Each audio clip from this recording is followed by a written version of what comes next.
हजुर नमस्कार। यहाँ उपस्थित समस्तमा आज यो 7औं चरणको हाम्रो एग्री टकमा स्वागत छ। हेर्दा हेर्दै हामी पनि 7औं चरणमा पुगिसकेछौँ। विभिन्न ब्याङ्कहरूसँग वित्तीय संस्थाहरूसँग किसानको लागि कर्जाहरू कसरी सहज गर्ने भन्ने कुरा छलफल गर्दा गर्दै 7औं चरणमा पुगिसकेको अनुभवै भएन। अब अझै पनि हामीले उहाँहरूको किसानहरूको लागि कसरी सहयोग गर्न सक्छौँ अथवा उहाँलाई कसरी यो वित्तीय पहुँचसम्म पुर्याउन सक्छौँ भन्ने कुरालाई सहजताको लागि अगाडि बढाउनको लागि अझै पनि सक्दो प्रयास गर्दै नै छौँ। आज हामी माझ उपस्थित हुनुहुन्छ हाम्रो पूर्व मन्त्री ज्यू गणेश शाहजी, जसको लिडरसिपमा चाहिँ हामी अझै अगाडि बढ्ने उत्साह र प्रेरणा पाइरहेका छौँ। ल हामीसँगै हुनुहुन्छ बाबुकाजी थापाजी, जो चाहिँ कृषि कर्जा तथा एसएमएस विभागको प्रमुख हुनुहुन्छ कृषि ब्याङ्कबाट। उहाँलाई स्वागत गर्न चाहन्छु। धन्यवाद। आजको यो प्रोग्राम सुरु गर्नुभन्दा अगाडि चाहिँ म हाम्रो पूर्व मन्त्री गणेश शाहज्यूलाई आफ्नो केही विषयहरू, उहाँको केही ओपिनियनहरू हामीलाई कसरी अगाडि बढ्न सकिन्छ भन्ने कुराको लागि चाहिँ उहाँलाई प्रस्तावित हुनको लागि अनुरोध गर्दछु।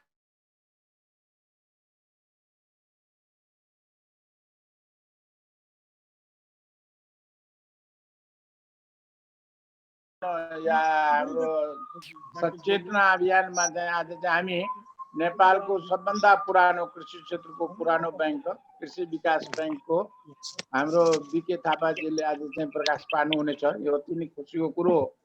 मैले यसो कृषि विकास ब्याङ्कको अब हामी अलि जमाने हुँदाखेरि यो के अब म झन् अलिकता अलि नवीकरणीय ऊर्जामा हुँदाखेरि बायोग्यास बनाउनेदेखि लिएर अरू कृषिका धेरै यो किसानहरूतिर गाउँघर गयो भने कृषि विकास ब्याङ्कसँगको पुरानो सम्बन्ध छ। त्यसैले मलाई लाग्छ कृषि विकास ब्याङ्कको जुन पुरानो अनुभव छ त्यसलाई साथ लिने हो र सँगसँगै यसले उहाँहरूको लामो नेटवर्क छ देशभरिमा। त्यो नेटवर्क अन्तर्राष्ट्रिय पनि सम्बन्धहरू छ र अहिले त कृषि विकास ब्याङ्कले चाहिँ हाम्रो काठमाडौँ विश्वविद्यालयसँग पनि एउटा चाहिँ एमओयू गरेछ, जसमा कि कृषि क्षेत्रमा इनोभेसन गर्ने, त्यसमा चाहिँ लगानी गर्ने, त्यसमा चाहिँ इम्प्लोइमेन्ट जेनेरेट गर्ने। त्यसैले मलाई लाग्छ यसलाई चाहिँ न्यू डाइमेन्सन मैले भन्छु इनोभेसनबाट हामी अगाडि बढ्ने जुन गरेको छौँ। त्यसैले यो क्षेत्रमा चाहिँ मलाई लाग्छ कृषि विकास ब्याङ्कको हाम्रो आज बीके थापाजीको अनुभवले आगामी दिनमा चाहिँ हामी कृषि क्षेत्रमा चाहिँ उद्यमशीलता विकास गर्ने। अब चाहिँ कृषिको कर्जा भनेको खालि भैँसीको लागि कर्जा लिने, छोरीको बिहे गर्ने होइन। अब चाहिँ कर्जा लिएपछि उद्यमशीलता विकास गर्ने। त्यसैले अबको चाहिँ लगानी जुन छ नि कृषि उद्यमशीलतातिर अगाडि बढ्नेछ, मैले आशा र विश्वास लिएको छु। यति भन्दै म सबैजनालाई पुनः हार्दिक स्वागत अभिवादन गर्न चाहन्छु। यो हाम्रो अलिकता फेसबुक लाइभ पनि छ। हिजो मात्र तपाईँहरूले सुन्नुभयो होला कि हाम्रो हिजो कि अस्ति यो जनार्दनजीले केही प्रदेशका नगरपालिकाहरूसँगको पनि अब एउटा नयाँ अभियान सुरु भएको छ। अब यो अभियानले चाहिँ एउटा केही दिनमा चाहिँ मलाई लाग्छ एउटा राम्रो गति लिने रहेछ र यसले परिणाम देखाउनेछ। त्यति भनेर पुनः सबैजनालाई मैले स्वागत अभिवादन गर्दै सृजनाजीलाई यो कार्यक्रम अगाडि बढाउन अनुरोध गर्दछु। सृजनाजी। हजुर धन्यवाद गणेशजी, हजुरको आफ्नो मन्तव्यको लागि। अब यहाँ हामीले आज कुरा गर्न रहिरहेको मेन उद्देश्य भनेकै कृषि कर्जा किसानसम्म कसरी पुर्याउने भन्ने। हाम्रो गणेश शाहजीले भनिहाल्नु भयो, किसानहरूले अझै पनि गाई भैँसीको लागि अथवा कुनै पनि कृषि कामको लागि भनेर कर्जा लिएर त्यसको उपयोग चाहिँ आफ्नै घरायसी समस्या समाधान गर्न अथवा भनौँ उहाँहरूको अरू पनि आउने व्यावसायिकमा भन्दा पनि आफ्नै घरायसी समस्यालाई चाहिँ पूर्ति गर्नको लागि चाहिँ प्रयोग हुँदै आइरहेको त्यसको मिसयुज भनौँ, त्यो कुरालाई चाहिँ कसरी हामीले बाइकआउट गर्न सकिन्छ अथवा त्यसलाई घटाउन सकिन्छ, कसरी कृषि पेसाकै लागि उहाँहरूलाई प्रेरणा दिएर त्यसलाई नै अझै इन्भेस्टमेन्ट गरेर त्यसलाई नै डबल बनाउने अथवा त्यसलाई नै अझै प्रोडक्टिभ वेमा कसरी इन्भेस्ट गर्न सकिन्छ भन्ने कुराहरू चाहिँ हामीले पनि बुझाउन खोजिरहेका छौँ। अब यसको लागि चाहिँ म हाम्रो बाबुकाजी थापा सरलाई चाहिँ अलिकति हाम्रो कृषि विकास ब्याङ्कले गरिरहेको कृषि क्षेत्रमा आफ्नो योगदान अनि त्यस सँगसँगै कृषकहरूले कसरी यहाँसम्म पहुँच पुर्याउन सक्नुहुन्छ भन्ने कुरालाई चाहिँ अलिकति डिफाइन वेमा सवाल गरिदिनको लागि अनुरोध गर्दछु। थ्याङ्क यू सृजना बहिनी। सर्वप्रथम त यस कार्यक्रममा निम्ता गरेर मलाई 2 शब्द बोल्ने मौका दिनुभएकोमा गणेश शाहज्यू, पूर्व मन्त्रीज्यू लगायत सुनिता म्यामदेखि सबैलाई म हार्दिक धन्यवाद दिन चाहन्छु। र म अलिकति सुजना बहिनीलाई नै सोधेँ, म एकहोरो आफ्नो कुराहरू राख्छु कि क्वेसन एन्सर हुन्छ कि अथवा कसरी जान्छौँ हामी? फर्स्टमा चाहिँ हजुरले आफ्नो कुराहरू राख्न पाइनुहुन्छ सर। अनि त्यसपछि अब किसानहरू यहाँ जति पनि अडियन्स हुनुहुन्छ अथवा हाम्रो फेसबुक लाइभबाट आएको क्वेसनहरू चाहिँ हामी त्यसपछि हजुरको अब कभर भएन भने, यदि कुनै क्वेसनहरू कभर भएन भने चाहिँ हामी त्यसपछि क्वेसन एन्सर सेसनमा जान्छौँ। टोटल टाइमिङ के हो, कति हुन होला बहिनी? हजुरको अब ओभरअल हजुरको पहिला मन्तव्य भइहाल्यो, अनि त्यसपछि अलिकति क्वेसनहरू आयो भने हो सर। अब त्यस्तै 1 घन्टा अराउन्ड 1 आवर टु 1.5 आवर जस्तो हुन्छ। ल थ्याङ्क यू। मेरो नाम बाबुकाजी थापा हो। म कृषि विकास ब्याङ्कको कृषि कर्जा तथा एमएसएमई विभाग भन्छ त्यो विभागको विभागीय प्रमुख हुँ। म काठमाडौँमा बसेर काम गर्छु केन्द्रीय कार्यालयमा। त्यो हाम्रो अफिस रामशाह पथमा छ। अलिकति कृषि विकास ब्याङ्कको परिचय त हाम्रो पूर्व मन्त्रीज्यूले पनि दिइसक्नुभयो। उहाँले कृषि विकास ब्याङ्कसँग यो नवीकरणीय ऊर्जामा काम गर्नुभएको भने मलाई खुसी पनि लाग्यो त्यो सुनेर। कृषि विकास ब्याङ्क चाहिँ 2024 सालमा माघमा स्थापना भएको हो। विशुद्ध कृषि कर्जा लगानी गरेर ग्रामीण अर्थतन्त्रको विकास गर्ने, ग्रामीण जनताको आर्थिक स्थिति सुदृढ बनाउने उद्देश्यले भएको। अहिले आएर कृषि विकास ब्याङ्कको कुरा गर्ने हो भने हाम्रो नेपाल अधिराज्यका 77वटै जिल्लामा हाम्रा शाखाहरू छन्। झन्डै 300 शाखा कृषि विकास ब्याङ्कका शाखाहरू भइसके। 7 प्रदेश, 14 अञ्चल, 77 जिल्लामा हाम्रा शाखाहरू छन्। कृषि विकास ब्याङ्कको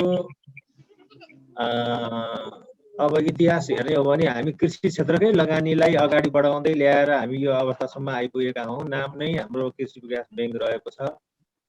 यो बिचमा कृषि विकास ब्याङ्कको योगदानको कुरा गर्ने हो भने, कृषि क्षेत्रको कर्जाकै मात्रै कुरा गर्ने हो भने पनि के भन्न चाहन्छु भने, 1 मिनट है, के भन्नु छ, 1 मिनट हो भने पनि हामीले चाहिने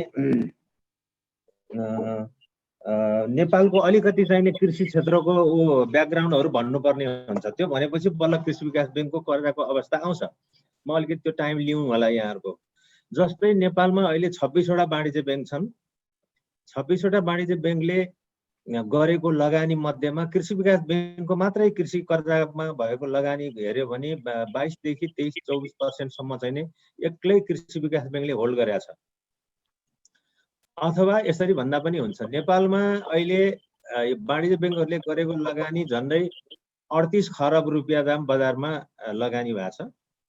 38 खरब मध्ये 1 खरब 65-70 अरब रुपियाँ मात्र 6% जति मात्र उनीहरूले आफ्नो लगानी चाहिँ कृषि क्षेत्रमा गरेका छन्।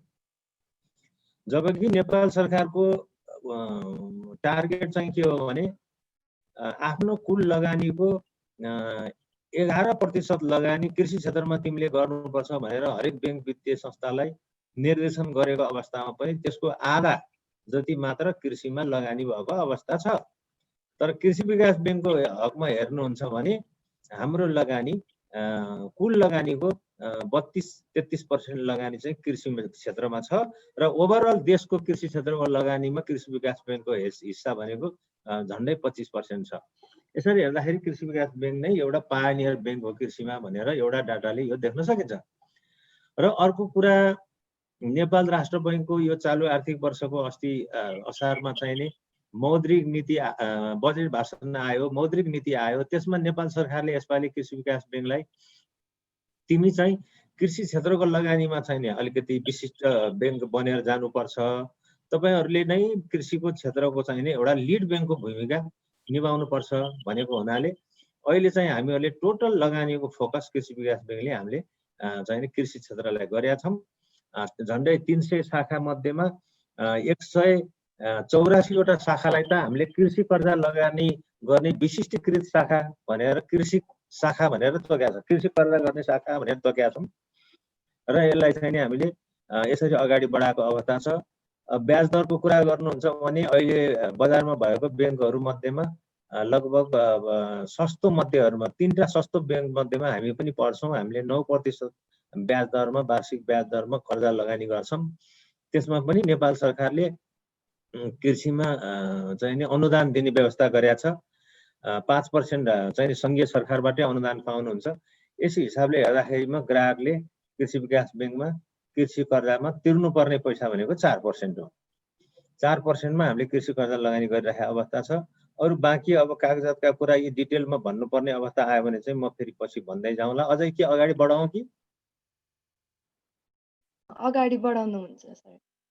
है त्यसो भएदेखि अलिकति नेपालको चाहिँ कृषि क्षेत्रको अलिकति कुरा गरौँ। अब कृषिलाई किन अगाडि बढाउनु पर्यो भन्ने सवाल अहिले आउने हो भने यसो हेर्ने हो सरसर्ती भने हजुरको के छ भन्नु होला भने झन्डै अब 65-66% मान्छे चाहिँ नेपालका चाहिँ जनता कृषिमा आश्रित छ भन्छौँ हामी हैन।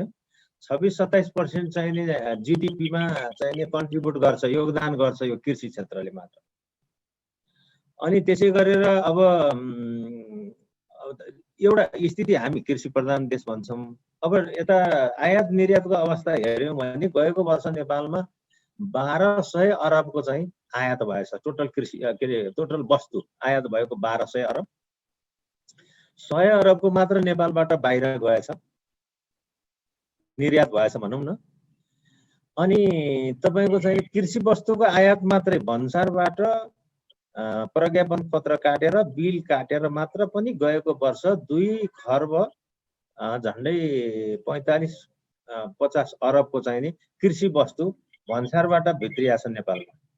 2.5 खर्बको सामान चाहिँ तपाईको चाहिँ नेपाल भित्रनु कृषि वस्तु भनेको त्यो त बडा चिन्ताजनक विषय। अब चामल मात्र तपाईको चाहिँ 40 अरबको चामल नेपालमा आएको रहेछ हेर्नुस्। त्यो जाबो बेसार तपाईको जहाँ रोपे पनि हुन्छ। 65 करोडको त बेसार आएछ पाकिस्तानबाट, तपाईको चाहिँ बर्माबाट, इन्डियाबाट। हामी त्यति भाग्यमानी छौँ कि हामी चाहिँ पाकिस्तानको बेसार खान्छौँ हामी। अब यो त मैले उदाहरण मात्र। 5 अरबको त तपाईको स्याउ नेपालमा आयो हेर्नु त गएको भए। जबकि हाम्रा स्याउ लगाउने जमिन कति छन्, कति फल्या छन्, गाईले खाएर बसेको छ त्यहाँ स्याउ। अब ओभरअलमा कृषिको समस्या भन्नु हो भने बजारीकरणको समस्या छ। बजार चाहिँ नभएको हुनाले लगाएका किसान पनि, खेती गर्ने किसानहरूले पनि बजार पाएका छैनन्। अब उत्पादन गर्ने किसानहरूले बजार नपाउने, किनेर खानेले महँगोमा खानुपर्ने, बारीमा चाहिँ तपाईको काँक्रो फर्सी तरकारी चाहिने जोतेर फाल्नुपर्ने, यस्तो विडम्बनापूर्ण अवस्थामा भएको अवस्था छ। अब त्यो भए हुनाले यसपालिदेखि सरकारले पनि अलिकति कृषिमा चाहिँ नि अब विशिष्टीकृत बनेर जाने, कृषि विकास ब्याङ्कले कृषि कर्जा लगानी गर्ने, तपाईको चाहिँ कृषि सम्बन्धी प्रविधि प्रचार प्रसार चाहिँ नि नेपाल सरकारका कृषि तथा पशुपन्छी मन्त्रालयहरू, प्रदेश मन्त्रालयहरूले गर्ने, अनि तालिम केन्द्र, कृषि कर्जा तालिम दिने तालिम केन्द्रहरू, के भन्छ कृषि अनुसन्धान केन्द्रहरू, अनि मन्त्रालय र कृषि कर्जा लगानी कृषि विकास ब्याङ्कलाई एउटै थलोमा ल्याएर एउटै प्याकेजमा अब नजाँदासम्म यो क्षेत्र अगाडि बढ्दैन भनेर अहिले यसपालिदेखि सरकारले पनि प्राथमिकतामा राखेको क्षेत्र छ। ब्याङ्कले त्यही अनुसार हामीले लगानी अगाडि बढाएका छौँ। हामीले यो यसपालि कृषि क्षेत्रमा चाहिँ नि तपाईको लगानीलाई स्रोत सङ्कलन गर्ने क्रममा कृषि विकास ब्याङ्कले कृषि बन्ड पनि जारी गर्दैछ। कृषि बन्ड अब धेरै छिटो हामी 6 अरब रुपियाँ कृषि बन्ड जारी गर्छौँ र त्यो बन्ड चाहिँ अन्य वाणिज्य ब्याङ्कहरूले किन्छन् र उहाँहरूले किनेको कृषि बन्डबाट आएको पैसा चाहिँ कृषि विकास ब्याङ्कले गाउँ गाउँमा कृषि कर्जाको रूपमा लगानी गर्छ। अब यो भयो नर्मल धितो लिएर कृषि विकास ब्याङ्कले लगानी गर्ने 4%मा। अब नेपाल सरकारले ल्याएका विभिन्न कार्यक्रमहरू छन्, सहुलियतपूर्ण कर्जाका कुराहरू छ। त्यस्तो अवस्थामा केही सङ्ख्यामा चाहिँ केही कोटा चाहिँ बिना धितो पनि जोसँग परियोजना छ, प्रोजेक्ट छ, तर ब्याङ्कलाई दिनको लागि धितो छैन भने त्यस्ता मान्छेहरूलाई पनि कर्जा देऊ भनेर नेपाल सरकारले कार्यक्रम ल्याएको छ। त्यो कार्यक्रम चाहिँ नि कृषि विकास ब्याङ्कले नै अङ्गीकार गरेर अगाडि बढिरहेछ। एउटा त्यो भयो। अनि त्यसै गरेर अब कृषि ब्याङ्कले कृषिलाई अगाडि बढाउने भने एक्लै हिँडेर नहुने रहेछ, एक्लै हिँड्दाखेरिमा कहीँ नपुगिँदो रहेछ भनेर अहिले नेपाल सरकारका अब कृषि तथा पशुपन्छी विकास मन्त्रालयसँग भन्नुहोस् कि प्रदेश स्तरीय कृषि तथा भूमि व्यवस्था मन्त्रालय भन्नुहोस्, उहाँहरूसँग हामीले सम्झौता गरिरहेछौँ। अस्ति शुक्र बिहिबार मात्र पनि कृषि विकास ब्याङ्कले तपाईँको बागमती प्रदेशसँग गएर हेटौँडामा एउटा सम्झौता गरिरहेछ। बागमती प्रदेशले कृषि विकास ब्याङ्कलाई 2 अरब रुपियाँ दिनुहुन्छ। त्यो 2 अरब रुपियाँ चाहिँ मन्त्रालयले तोकेको क्षेत्रहरू, बागमती प्रदेशले तोकेको क्षेत्र शीर्षक लगानी गर्ने शीर्षकमा हामीहरू 10 लाखसम्म चाहिँ कर्जा लगानी गर्छौँ। त्यो त्यस्तो खालको सम्झौता भएको छ। त्यसरी लगानी गर्दाखेरि चाहिँ किसानले 10 लाखसम्म कर्जा लिने किसानले चाहिँ 3% मात्र ब्याज बुझाए हुन्छ, अरू केही बुझाउनु पर्दैन। त्यस्तो छ। अनि त्यसै गरेर कर्णाली प्रदेशसँग झन्डै 1 महिना अगाडि एउटा ब्याङ्कले प्रदेशसँग सम्झौता गरेको छ। कर्णाली प्रदेशका जनताले पनि 2% मात्र ब्याज बुझाएपछि कर्जा लिन पाउँछन्। धनगढी प्रदेशसँग हामीले सम्झौता गर्न गइरहेका छौँ। तपाईँको चाहिँ नि अब कृषि विकास ब्याङ्कलाई चाहिँ नि आइफाड अन्तर्राष्ट्रिय कृषि विकास संस्था चाहिँ नि आइफाड भन्ने छ, international fund for agriculture development भन्छ, रोममा रहेको। त्यो संस्थाबाट पनि हामीले फन्ड ल्याएर यसपालि कर्जा लगानी गर्ने, कृषि क्षेत्रमा लगानी गर्ने भनेर हामीले अगाडि बढिसकेका छौँ।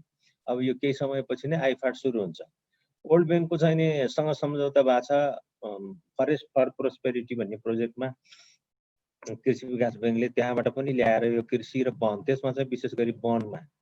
अनि तपाईँको अब पश्चिम रुकुममा हामी सम्झौता गर्न गइरहेछौँ।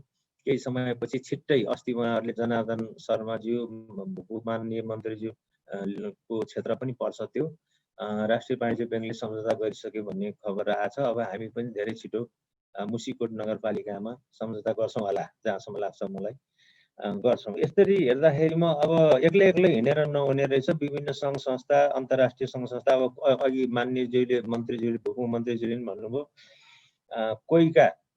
कोइका भनेको यो कोरियन सरकारको एउटा संस्था हो, विकास संस्था। त्यो संस्था काठमाडौँ युनिभर्सिटी र ब्याङ्क मिलेर पनि हामीले एउटा सम्झौता गरेका छौँ। काठमाडौँ युनिभर्सिटीले विभिन्न किसिमका इनोभेटिभ प्रोग्रामहरू ल्याउँछ, विभिन्न किसिमका इनोभेसन आविष्कार गर्छ। अनि त्यो आविष्कार गरेको कुरालाई चाहिँ नि गाउँसम्म पुर्याउनलाई त पैसाको जरुरी पर्छ। अनि त्यो पैसा चाहिँ कृषि विकास ब्याङ्कले चाहिँ दिन्छ। यसरी चाहिँ विभिन्न सङ्घ संस्थासँग हामी मिलेर काम गरेको अवस्था छ। मैले एकोहोरो बोलेँ। अब अरू केही कुराहरू छन् भने अलिकति अब ब्याङ्कको चाहिँ नि साना कुरा जस्तै कागजातका कुराहरू, इन्ट्रेस्ट रेटका कुराहरू, होइन, तौर तरिका कसरी कर्जा लिने कुराहरूको विषयमा भन्नु पर्यो भने म त्यो पनि भनौँला। सुजनाजी। हजुर, धन्यवाद बाबुकाजी सर। हामी माझ अब हजुरको कृषि विकास ब्याङ्कले गरिरहेको राम्रो कामहरू, किसानको लागि गरिरहेको विभिन्न पहुँचमा पुगेर गरिरहेको कामहरूको जानकारीको लागि र अब यो छलफल कार्यक्रमको लागि म हाम्रो R&D इनोभेटिभ सल्युसन्सको CEO सुनिता नेमाफुकीजीलाई चाहिँ यहाँ निम्ति आउन चाहन्छु। उहाँसँग हामी छलफल गरौँ कसरी किसानहरू, किनभने डाइरेक्ट हामी किसान माझ गएर भेट्दाखेरि कस्तो समस्या आइरहेको छ त, उहाँहरूको इन्ट्रेस्ट के कुरामा छ भन्ने कुरा जानकारीको लागि हाम्रो सुनिता म्यामलाई निम्ति आउन चाहन्छु। सुनिता म्याम। हजुर, नमस्ते सबैलाई।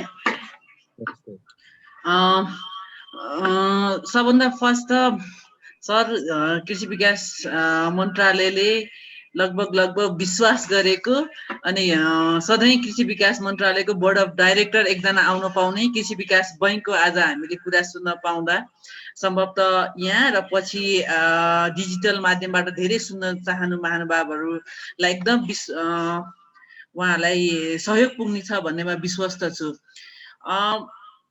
कुरा मैले छलफल सुरु गर्नु अगाडि चाहिँ सबभन्दा फर्स्ट एउटा के कुरा चाहिँ म तपाईँहरूलाई यहाँ आश्वस्त पार्न चाहन्छु भने कृषि विकास बैङ्क चाहिँ यस्तो बैङ्क हो जहाँ चाहिँ कृषि प्राविधिकहरू हुनुहुन्छ, जहाँ चाहिँ कृषि सम्बन्धी बुझ्ने मान्छेहरू हुन्छ। त्यस्तो भन्दा सामाजिक सञ्जालमा धेरै गाली पनि खाइन्छ होला, तर आजको हाम्रो गेस्ट चाहिँ बाबुकाजी सर आफै पनि कृषिमा लामो समय काम गर्नु भएको, उहाँको सङ्गत पनि धेरैजना कृषिमा भएको कुराहरू चाहिँ यहाँ अवगत गराउन चाहन्छु। सो मैले सबभन्दा फर्स्ट क्वेसन चाहिँ बाबुकाजी सरलाई नै यो सोसियल मिडियामा आएको केही क्वेसनहरूबाट गर्छु। कृषि विकास बैङ्कमा सबभन्दा फर्स्ट स्टेप के हो? त्यहाँ चाहिँ सेक्युरिटी कार्डदेखि ब्रान्चमा लोन म्यानेजरसम्मको पाइला टेक्ने स्टेपहरू चाहिँ के हुन्? किन चाहिँ कृषिको स्टेपहरू सँगसँगै चाहिँ किन कृषिलाई कम लगानी गरिरहेछ अनि अलिकति अघि सस्तो त भन्नुभयो तर बेस रेट चाहिँ अलिक महँगो छ भन्नेहरू चाहिँ हामीले किन सुन्नुपर्छ भन्ने एउटा क्वेसन एउटा फर्स्ट आएछ। दोस्रो क्वेसन चाहिँ के छ भनेदेखि अब कृषि विकास बैङ्कमा हामीले अरूको फाइल सार्न चाहिँ मिल्छ कि मिल्दैन भन्ने दोस्रो क्वेसन आएछ। दुईटा क्वेसनबाट सुरु गर्नु सर। अरू बैङ्कबाट फाइल सार्ने कुरा र अनि कसरी चाहिँ अरू ब्रान्चहरूमा चाहिँ हामीले कसरी एज अ किसान प्राउडली चाहिँ जाने कृषि विकास बैङ्क भन्नेबाट क्वेसन। हजुर थ्याङ्क यू सुनिता म्याम। अब कुरा के छ भन्नु होला भनेदेखि कहाँबाट सुरु गरौँ। अब पहिलो कुरा चाहिँ यहाँले कृषि विकास बैङ्क एउटा ग्रासरुट लेभलसम्म गएको बैङ्क हो भन्नुभयो, त्यसको लागि धन्यवाद। मैले भन्नुपर्ने कुरा अब यो नेपाल सरकारको होल्डिङ भएको बैङ्क, नेपाल सरकारले स्थापना गरेको आफ्ना जनताका लागि कृषि कर्जा लगानी गर्नलाई अरू प्राइभेट बैङ्कले गर्लान् नगर्लान् यो त आफूले खोलेपछि त यसले गर्ला भनेर उसको चाहिँ होल्डिङ भए बैङ्क भए हुनाले यो हामी कहिलेकाहीँ सरकारी बैङ्क पनि भन्छौँ। त्यो हिसाबले यो नेपाल सरकारको मेजर होल्डिङ भएको संस्था पर्यो। र म आफैको कुरा यहाँले जहाँसम्म गर्नुभयो, म आफै पनि कृषि पढेको मान्छे हुँ। अहिले यही कर्जा विभाग मैले चाहिँ नि ह्यान्डल गरिरहेको छु। अनि यहाँले भन्नुभएको जस्तै कृषि विकास बैङ्कमा अरू बैङ्क र कृषि विकास बैङ्कको फरक भनेको एक त यसले 53 वर्षदेखि यही जनतासँग भिजेर माटो पानी हावा खाएर किसानसँगै हातोमालो गरेर गाउँघरमा सँगै हिँडेको बैङ्क भयो एउटा अनुभवी। त्यो हिसाबले अर्को हजुरले भन्नुभएको जस्तै हामी कहाँ कृषिका प्राविधिकहरू छन् धेरै, जुन अरू बैङ्कमा यो पाइँदैन।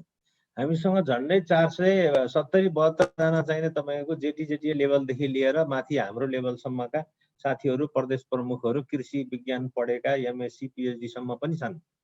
त्यो हिसाबले के हुँदो रहेछ भने किसानहरू आउने बित्तिकै कर्जाको लागि आउनुभयो भने उनीहरूले ठ्याक्क बुझ्छ कि मतलब अरू ब्याङ्कर जस्तो ब्याङ्किङ मात्र दिमागमा हुँदैन कि हामीसँग एउटा हातले चाहिँ कृषिको प्रविधि दिन्छौँ, अर्को हातले कर्जा दिन्छौँ भन्ने मतलब यो पर्फेक्ट त्यो अर्थमा कि प्रविधि पनि दिने कर्जा पनि दिने ब्याङ्क। त्यो चाहिँ यसको टिपिकल फिचर हो। र अब रह्यो कुरा चाहिँ नि कसरी कृषि विकास बैङ्कको ढोकासम्म कसरी चाहिँ ग्राहक पुग्ने त भन्ने कुरा जहाँसम्म छ।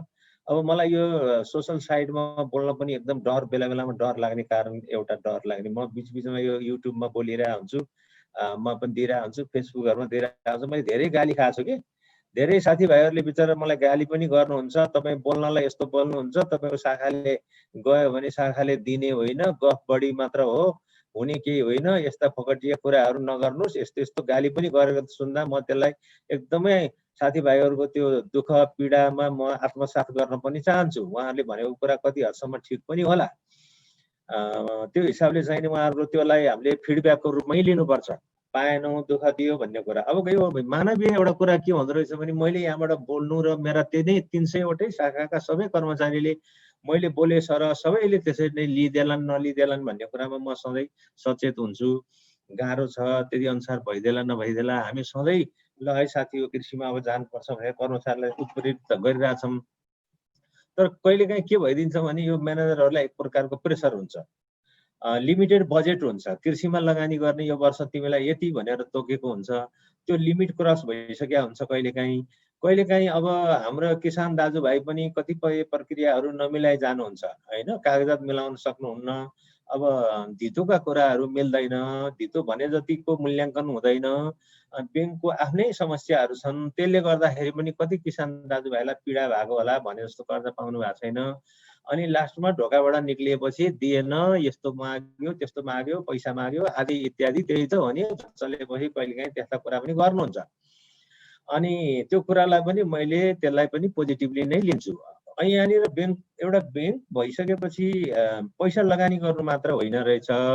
सबै साथीभाइहरू कोही हुनुहुन्छ यहाँहरू फेसबुकमा भने उहाँहरू मलाई म एकदम विनम्रतापूर्वक के भन्छु भने नेपाल सरकारले यो गर त्यो गर भनेर जति भने तापनि त्यो गर्ने पैसो जो हो, पैसो क्यास ब्याङ्कमा भएको ढुकुटीमा भएको पैसो चाहिँ जनताको अरू कसैको पैसा हो। उहाँहरूले भोलिलाई चाहिएला, गाह्रो परेको बेलामा चाहिएला, चोरी होला आदि इत्यादि भनेर लगेर ब्याङ्कमा सुरक्षा होला भनेर राखेको पैसा हो। त्यही पैसा चाहिँ माग्न आएको मान्छेलाई दिने हो। अब माग्न आएको मान्छे जसले जति मागे, जसरी मागे, प्रक्रिया नपुर्याई मागे भन्दैमा तिनलाई दुःख छ भन्दैमा कृषिमा कुनै पनि ब्याङ्कले पैसा चाहिने भटाभट बाँड्न पनि मिल्दैन। हेर्नुहोस्, किनभने ब्याङ्कले जनताको पैसाको सुरक्षा पनि गर्नु छ। भोलि आफ्नो पैसा लिन चेक लिएर चाहिने काउन्टरमा उभिएको बेलामा मैले रामबहादुर दाइलाई चाहिने उहाँ बाख्रामा लगानी गरेको थिएँ, तिनको बाख्रा मर्यो, अहिले तिर्नु सक्दैनन् रे, यो चेक चाहिँ भोलि लिएर आउनुहोस् भन्यो भने त त्यो त ब्याङ्क चल्दैन, त्यहाँ त आगो लाउँछ।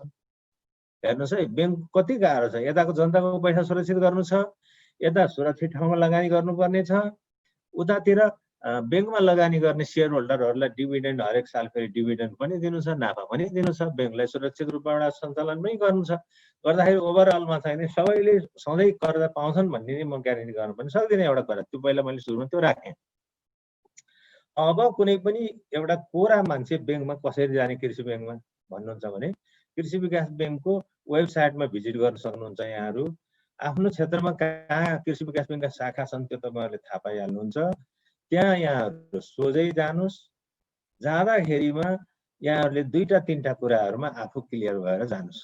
नम्बर 1, ब्याङ्कले के काम गर्ने हो, काम गर्न खोजेको कुराको विषयमा प्रोजेक्टको स्किम, प्रपोजल अथवा केही न केही तपाईँको एउटा धारणा, म यो गर्छु, मानिलिउँ कुखुरा पाल्छु 500, म ब्रोइलर कुखुरा पाल्छु भने ब्रोइलर कुखुरा पाल्नलाई चाहिने प्राविधिक, आर्थिक, सामाजिक, टेक्निकल आदि कुराहरूको चाहिने कुराहरूको एउटा लेखिएको एउटा बिजनेस प्लान भन्नुहोस्, स्किम भन्नुहोस् अथवा यसलाई के भन्नुहोस्, एउटा त्यो चाहियो। नम्बर 1 मा तपाईँले बिजनेस प्लान बनाउनु पर्यो आफ्नो, है। त्यो चाहिँ तपाईँ क्लियर हुनु पर्यो। म्यानेजर कहाँ गएर चाहिने कुरा गर्न थालिसकेपछि अथवा ऋण फाँटमा ऋण अधिकृतहरूसँग कुरा गर्दा म के काम गर्न चाहन्छु भन्ने कुरा क्लियरली भन्न सक्नु पर्यो। मैले 500 वटा लोकल कुखुरा पाल्छु, त्यसको लागि मैले यति फिटको गोठ बनाउँछु, गोठ यस्तो खोर यस्तो खालको बनाउँछु, चल्ला यहाँबाट ल्याउँछु, त्यसबाट उत्पादन भएको वस्तु यहाँ बेच्छु, म यति मार्जिन राख्छु, यस्तो खालको दाना खुवाउँछु, यो ठाउँमा बेच्छु, रोग किरा लाग्यो भनेदेखि म यो ठाउँबाट उपचार गराउँछुदेखि लिएर टोटल आफ्नो एउटा क्लियर भएर जानेलाई बिजनेस प्लान भन्छन्। तपाईँ एउटा बिजनेस प्लान पहिला तयार गर्नु पर्यो। नम्बर 2, अब मैले अघि नै भूमिका बाँधिसकेँ, त्यत्तिकै पैसा त बाँड्दैन। एकजनाले कुखुरा पाल्न आउनु भएछ, उहाँलाई 10 लाख थमाइदिइहालौँ भनेर त थमाउँदैन, किनभने उसले त अर्काको पैसा जिम्मेवारी लिएर बसेको छ। अब तपाईँले त्यसको एगेन्स्टमा ब्याङ्कले के माग्छ त? धितो माग्छ।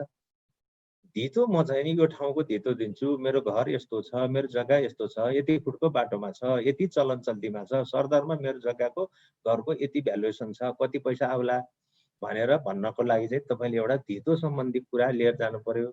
सुरुमै त नलगे पनि हुन्छ, तैपनि लाल पूर्जा, त्यसको तिरोको रसिद, 4 किल्ला प्रमाणपत्र ओडाले दिन्छ, अनि त्यो लिएर जानु पर्यो। दुईटा काम त्यो भयो है। एउटा काम प्रोजेक्टको प्रपोजल स्किम, अर्को धितो सम्बन्धी कागजात, अर्को चाहिँ अब ठुलो प्रोजेक्ट छ 20 लाख भन्दा माथिको कर्जा लिने हो भनेदेखि तपाईँले के गर्नु पर्यो त? फर्म दर्ता गर्नु पर्यो। एउटा फर्म चाहियो नि त। राजदेवी कुखुरा पालन अथवा राजदेवी कृषि फार्म प्रणाली अथवा राजदेवी कृषि फार्म केही न केही एउटा तपाईँले फर्म अथवा कम्पनी दर्ता गर्नु पर्यो। फर्म चाहिने दर्ता गर्नलाई आफ्नो स्थानीय निकायमा, स्थानीय वडामा, नगरपालिकामा तपाईँको फर्म दर्ता गर्दैनुहुन्छ आजभोलि। त्यो फर्म दर्ता सम्बन्धी कागजात हुन्छ, त्यो पनि लिएर जानु पर्यो। अथवा ठुलो चाहिने कम्पनी चलाउँछु भन्ने लाग्छ, अनुदानको कर्जा 1 करोड भन्दा माथि अनुदानकै कर्जामा लिने हो भन्ने लाग्छ भनेदेखि तपाईँले कम्पनी खोल्नु पर्यो। कम्पनी खोल्नलाई कम्पनी रजिस्ट्रारको कार्यालय त्रिपुरेश्वरमा छ काठमाडौँमा, त्यहाँ दर्ता गर्नु पर्यो, प्रबन्ध पत्रहरू बनाउनु पर्यो, नियमावली बनाउनु पर्यो, त्यो वकिल साहबहरूले सबै गरिदिनुहुन्छ। म क्लियरली यहाँहरूलाई के भने त अब कृषि विकास ब्याङ्कको शाखामा जाँदा पनि 3टा कुरा लानु पर्यो: बिजनेस प्लान, धितो सम्बन्धी कागजात र अडिट सम्बन्धी अडिटका कागजात, दर्ता सम्बन्धी कागजात, तपाईँको नाफा नोक्सानको चाहिने वासलात ब्यालेन्स सिटहरू अथवा प्रोजेक्टेड रिपोर्ट जो एउटा आरए भन्छ हाम्रो रजिस्टर अडिटरहरूले बनाउनुहुन्छ अथवा सिएहरूले बनाउनुहुन्छ। ती 3टा कुरा लिएर ब्याङ्कमा गइसकेपछि ब्याङ्कले के गर्छ त तपाईँलाई भने ओके ल तपाईँले यस्तो काम गर्न लाग्नु भएको रहेछ, अब हाम्रो ब्याज दर कृषि ब्याङ्कले भन्ने है, कृषि ब्याङ्कको म्यानेजरले के भन्छ म अहिले यहीँबाट म आफै भनिदिन्छु। अब तपाईँले के भन्छ ओके अब हामीसँग 4 जना कर्मचारी मात्र छन्, अब तपाईँले आजै म तपाईँ सँगसँगै जान सक्दिनँ, म फुर्सद मिलाएर तपाईँ कहाँ आउँछु, यति कागजात यहाँ छोडेर जानुहोस्, म मौका मिलाएर हेर्छु भनेपछि कृषि विकास ब्याङ्कका मान्छे हेर्न जान्छन्, हेर्छन्, तपाईँलाई केही नपुग कमी कमजोरी छन् भने भनिदिन्छन्। अब इन्ट्रेस्ट रेट पनि उसले बताइदिएला 4% तपाईँलाई ब्याज लाग्छ, खास ब्याज लाग्ने 9% हो। 9%मा हामी आफै 5% सरकारबाट मागेर लिन्छौँ, तपाईँले 4% बुझाए हुन्छ। अनि कृषि ब्याङ्कमा महिनामा ब्याज बुझाउनु पर्छ। अनि तपाईँको चाहिने 2 किसिमको हामी कर्जा दिन्छौँ। एउटा चाहिने घट्दै जाने किस्ता घट्ने खालको टर्म लोन दिन्छौँ। अनि अलिकति पैसा चाहिँ फेरि मिलाएर वर्किङ क्यापिटल जस्तो ओडी जस्तो जो वर्षमा रिन्यू गरे हुन्छ तिर्नु पर्दैन त्यस्तो कर्जा मिलाएर दिन्छौँ। अहिले नआत्तिनुहोस्, तपाईँ चाहिने धैर्य राख्नुहोस् है त 2-4 दिन भन्छ। अनि 2-4 दिन पछि जान्छन्, हेर्छन् तपाईँको ऊ अनुसार। अनि भ्यालुएसन गर्न हाम्रो कृषि विकास ब्याङ्कको आफ्नै भ्यालुएटरहरू छन्, इन्जिनियरहरू छन्। उहाँहरूले तपाईँको धितो मूल्य जाने ल ठिक छ ओके जस्तो लाग्यो भने अनि त्यसपछि धितो मूल्याङ्कन गराउँछन्। धितो मूल्याङ्कन गरेर ल्याएपछि तपाईँलाई कर्जा दिन्छन्। यसमा धेरै लामो र जटिल प्रोसेस त केही छैन। अब अरू केही छ कि हजुर? हात उठाइराख्नु भएको छ, यो एग्री नेपाल लेखिराख्नु भएको। ओके, महेशजीले पनि हात ल महेशजी अनम्युट गरेर बोल्नुहोस् न, क्वेसन राख्नुहोस्।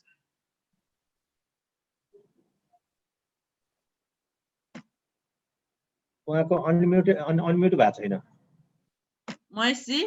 ओके हजुर भयो।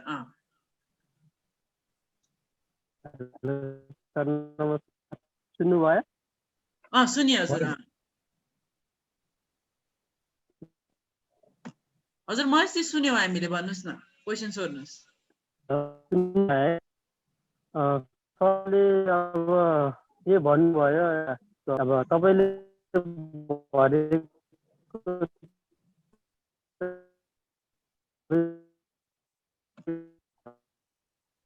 मैले चाहिँ सुनिन है, सुनिता महेशजीले टाइप गर्नु पर्ला। महेशजी सुनिन, म चाहिँ खासै सुन्न सकिनँ। महेशजी सुनिएन। ओके, महेशजीलाई सुनिन, मैले गरेँ। हाम्रो एग्री नेपाल लेख्नु भएको छ, एग्री नेपालको साथी क्वेसन सोधिदिनुहोस्। हेलो हजुर। हेलो हजुर सुनिरहेछौँ, हजुर भन्नुहोस् त। हजुर, म पर्सा जिल्लाको बौद्धरमाई नगरपालिका वार्ड नम्बर 2 बाट बोलिरहेको छु। के छ भने हामीहरू कुखुरा पालन पहिलादेखि गरिरहेछौँ, तर यो लकडाउनले अहिले समस्या धेरै परिसकेको छ। अहिले लोनमै लोन भइसकेको छ, गाउँकै लोन। अहिले मेरो जग्गा जमिन त केही छैन, तर म एउटा फर्म चलाइरहेछु। त्यसको लोनको लागि के गरिदिनु पर्यो? अच्छा, के भन्नुभयो शुभ नाम हजुरको? शम्भु प्रसाद शाह हो। अनि कुन ठाउँमा भन्नुभयो पर्सामा? पर्साको बहुदरमाई नगरपालिका वार्ड नम्बर 2 हो। ए बहुदरमाई हैन? हजुर। ल प्रश्न राख्नुभयो, धन्यवाद। तपाईले सुरुमै सम्बोधन के गर्नु अहिले? हामी लकडाउनको कारणले 2-4-5 चोटि त्यो कुखुरा डालेका छौँ। 1500 जति त्यो मारमा धेरै परेको छ, रेट भएन भनेर धेरै मारमा गएछौँ। हामीहरू लोनले गर्दा गाउँकै लोन लिएर त्यो चलाइराखेको थियो। कृषिमा धाउँदा कृषि लोन त यसो छ भने ठुलो मान्छेलाई मिल्छ, सानो मान्छेलाई मिल्दैन। किन यो खाली किताबी कुरो हो, ठुलो मान्छेलाई मात्र मिल्छ। सानो मान्छेले जसलाई जथा जीवन छैन, जसको प्रोपर्टी छैन, त्यसलाई त दिँदैन। फेरि उसलाई कमिसन पनि कमिसनको पनि खेल्छ धेरै। तर यहाँ त हामी कमिसनको अब ठुलो मान्छेलाई त मिल्छ, सानो जो किसान छ त्यसलाई त मिल्दैन। किनभने त त्यस्तो व्यवस्था भए पनि किसानलाई त त्यो सहज भएन। तर हामीहरू त अब हेर्नु न, म एउटा स्वास्थ्यकर्मी पनि हौ। स्वास्थ्यकर्मी नभएर पनि यो कृषि फर्म चलाइरहेछौँ, 5-6 वर्षदेखि चलाइरहेछौँ। त्यसको आम्दानी पनि राम्रै थियो पहिला। यो लकडाउनले गर्दा हामीहरू धेरै भइसके। अब हामी लोन दिनको लागि अलि सरकारले हामीहरूको गुनासो सुनिदिनु पर्यो। ओके, ल बाबुभाइ सर, उहाँले चाहिँ लकडाउनमा उहाँ लस्टमा जानु भएको छ, के गर्न सकिन्छ भन्ने कुरा छ। एकचोटि जवाब दिनुहुन्छ कि यहाँ अमृतजी र महेशजीले फेरि हात उठाइराख्नु भएको छ, पछि जवाब दिनु। शम्भुजीको प्रश्न अब अलि सर्टकटमा दिउँ हैन? उहाँको उहाँ समस्यामा पर्नु भएको रहेछ एउटा। अब लकडाउनले गर्दा समस्यामा भयो, कुखुरा बेच्न सकिन अथवा घाटा लाग्यो भन्ने विषयमा म पर्सनल्ली मैले केही गर्न सक्ने अवस्था देखिएन। अर्को प्रश्न उहाँको रह्यो, मैले कमिसन दिनुपर्छ कृषि विकास ब्याङ्कमा अथवा भन्नुभयो कि कुन ब्याङ्कमा भन्नुभयो हो। मेरो ब्याङ्कमा हो भने प्लिज यहाँले मलाई पर्सनल्ली पनि कुरा गर्न सक्नुहुन्छ। कसैले यस्तो पैसा माग्यो यस्तो भएदेखि म आफ्नो हिसाबले उ गर्छु। त्यो सोच्न पनि सकिँदैन कि कमिसन खाएर जनतालाई चाहिने कर्जा लगानी गर्न पर्ने। कृषि विकास ब्याङ्कको केसमा भन्नुहुन्छ भने अरू ब्याङ्कको म भन्न सक्दिनँ। कसको के आयो, प्रशस्त चाहिने तपाईँको चाहिने सुविधा दिएको छ कर्मचारीहरूलाई। त्यो 200-500 उठाएर खानुपर्ने अवस्था छैन। त्यो छ भने हाम्रो केसमा हो भने प्लिज त्यो जानकारी पाऊँ। अब रह्यो तेस्रो कुरा, यहाँले मसँग धितो छैन मलाई पत्याएन ब्याङ्कले भन्नुहुन्छ। नर्मली यहाँले भनेको कुरा चाहिने केही हदसम्म सही हो। जसको धितो छ जसले कोल्याटरल दिन सक्छ। आखिर मैले अघि पनि यहाँलाई भने ब्याङ्क भनेको आखिर अरू कसैको पैसा जिम्मा लिएर बसेको हुन्छ। त्यो पैसाको सुरक्षा गर्नुपर्ने ब्याङ्कको कर्तव्य हो। भोलि उसले मागेको बेलामा फिर्ता गर्नुपर्छ। जथाभावी पैसा जसले माग्यो त्यसले दिन सकिँदैन वास्तवमा। त्यो सही कुरा हो। धितो नभएको अवस्थामा हजुरलाई समस्या पर्यो। तर धितो नभएका मान्छेलाई पनि नेपाल सरकारले केही कोटाहरू तोकेको छ। जसको नेपाल अधिराज्यमा धितो छैन त्यस्तो मान्छेहरू केही गर्न चाहन्छन् भने उनीहरूलाई 5-7 लाख 10 लाख रुपियाँ दाम कर्जा दिनु भनेर केही कार्यक्रमहरू हामीहरूसँग छ। त्यो लिमिटेड छ। फेरि एउटा शाखाले 1 वर्षमा 10 जनालाई त्यस्तो कर्जा दिए पुग्छ। सरकारले तोकेकै 10 वटा यस्तो कर्जा देऊ जसको धितो छैन नेपालमा, केही काम गर्न खोजिरहेछ या गरेछ भने त्यस्तो देऊ भनेको छ। अब 10 जना भनेको हेर्नु त, हामी जनता कति गरिब छौँ, सबैसँग धितो नभएका मान्छे धेरै छन्।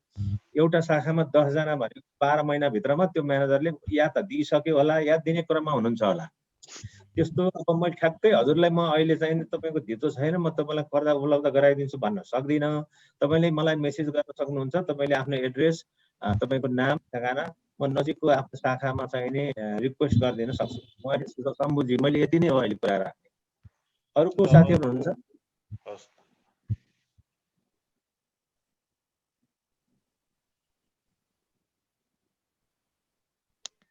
सुनिता म्यामकै अनम्युट गर्नु पर्ला। ओके, अमृतजी क्वेसन सोध्नुहोस् हजुर। हजुर हजुर नमस्कार सर। नमस्ते नमस्ते भाइ। मेरो अब बिके थापा सरलाई अलिकता म पनि पर्सा जिल्ला पटेरा सुगौली गाउँपालिकाबाट हो। हजुर हजुर। यो अनुदानको बारेमा अलिकता सोध्न मन लाग्यो सर। कृषि अनुदानको बारेमा यो 10 लाख भन्दा तलकोलाई फर्म दर्ता गर्नुपर्ने हो कि 10 लाख भन्दा माथिकोलाई मात्रै हो कि अनुदान व्यक्तिगत दिइँदैन संस्थागत मात्रै हो कि? अनि मेरो कस्तो छ भने बगैँचा छ, आँप र लिचीको बगैँचा छ मेरो 5 बिघामा। त्यसमा अब यो चोरी चकारी हुने, तारबेर गर्नुपर्ने, गेट लगाउनु पर्ने अलिकता त्यहाँ। अनि यो सिँचाइको लागि पनि यो लिचीहरूमा विशेष गरेर अब मौसममा पानी माथिबाट नपरेपछि लिचीको दाना राम्रो हुँदो रहेछ, त्यो चिरिँदो रहेछ। आँपको पनि त्यस्तै हुने। त्यसको लागि त्यो माथिबाट सिँचाइ गर्ने यो के टेक्नोलोजीहरू डेभलप भएको छ। त्यो प्रोजेक्ट लगाउनको लागि त्यो अनुदानको रकमहरू त्यसरी चाहिँ त्यहाँ ब्याङ्कबाट लिएर त्यसरी गर्न सकिन्थ्यो कि भनेर चाहिँ यो जिज्ञासा राखेको। अनि अर्कोतिर एउटा ब्याङ्क नजिकको ब्याङ्कमा जाँदा एउटा ब्याङ्कले कति जनालाई यो अनुदानको चाहिँ दिन सक्छ भन्ने कुरा पनि अलिकति बुझौँ भनेर। भर्खरै मैले यहाँलाई भने नेपाल सरकारले गरेको निर्देशन अनुसार राष्ट्र ब्याङ्कबाट चाहिने एउटा शाखाले 10 जनालाई मात्र बिना धितो चाहिँ 10 जनालाई दिए पुग्छ। 10 जना कोटा तोकिया छ हैन। हजुरले धितो दिएर लिन चाहनुहुन्छ अनुदानको कर्जा जस्तै 5% ब्याज अनुदान सरकारबाट प्राप्त गर्नको लागि कुनै कोटा छैन। जति पनि तपाईको जति 5 करोडसम्म तपाईले चाहिने कर्जा लिन सक्नुहुन्छ। तर त्यसको लागि चाहिँ धितो चाहिन्छ। यहाँले भन्नुभएको बार बेर गर्ने, सिँचाइको प्रबन्ध गर्ने, वाल लगाउने, यो ट्र्याक्टर किन्ने, यी सारा कुरा प्रोजेक्ट भित्र आउने जति पनि छ सबै त्यो प्रोजेक्ट भित्रै गर्न सकिन्छ, प्रोजेक्ट भित्रै हालेर लिन सकिन्छ। अब ब्याङ्कको आफ्नो बेस रेट अनुसार ब्याज तोकेका होलान्। हाम्रो केसमा हामी कृषिमा चाहिँ 9% मा दिन्छौँ, 5% सरकारबाट आउँछ, ब्याङ्कले आफै ल्याउँछ। तपाईँ तिर्ने 4% हो। तर तपाईलाई चाहिने ब्याङ्कलाई उपयुक्त हुने धितो मैले अघि भने धितो सम्बन्धी कागजात, प्रोजेक्ट बिजनेस प्लान सम्बन्धी कागजात र तपाईँको अडिट रिपोर्ट अथवा प्रोजेक्टेड रिपोर्टहरू, यो फाइनेन्सियल डकुमेन्टहरू चाहिन्छ। र यहाँले भन्नुभयो जस्तै 10 लाखभन्दा माथि कुनै अनुदानको कर्जा लिनलाई फर्म अथवा कम्पनी चाहिँ हुनै पर्यो। हस् महेशजी हजुर ट्राई गर्नुहोस् न हजुर। ल नमस्कार, अहिले त आवाज आइरहेको होइन? हजुर आइरहेछ हजुर। सुन्नु न, यो म अहिले यो कोरोनामा कुवेतबाट रिटर्न हो, विदेशबाट। अनि तपाईँकै इन्टरभ्यू मैले युट्युबमा एक दुईचोटि पनि हेरेँ मैले होइन। अनि एकदमै खुसी लाग्यो। अनि मैले योजना पनि बनाएँ विदेशबाट नेपाल आएर अब कृषि एग्रिकल्चर प्रोजेक्ट गर्ने होइन। त्यो भएर योजनाबद्ध तरिकाले म नेपाल पनि आएँ। कोरोना पीडित पनि भयो। अब निर्विकल्प भने जस्तै भयो। अब त्यो डाइरेक्ट कृषिमा बाहेक अरूमा अप्सनै भएन हाम्रो होइन। पीडित भएर आयो। त्यसपछि फलनस्वरूप म गएँ। अब बुटोल गएँ। म यहाँ रूपन्देहीबाट बोल्दैछु अहिले, रुद्रपुरबाट। अनि बुटोलको ब्याङ्कमा जाँदाखेरि उहाँहरूले के भन्नुभयो भन्दाखेरि, यो मैले सोधेँ यो सरकारले 9-10 वटा यो टपिकमा चाहिँ यो अनुदानहरू, यो ऋणहरू, अब कर्जाहरू प्रभाव गरिरहेछ, कृषि विकास ब्याङ्कले काम गरिरहेछ अरे। यो चाहिँ यसको बारेमा मैले बुझ्न आएको के कसो छ। मैले पनि अब यसमा काम अगाडि बढाउनु पर्यो भनेर म स्टार्टरको हिसाबले म गएँ।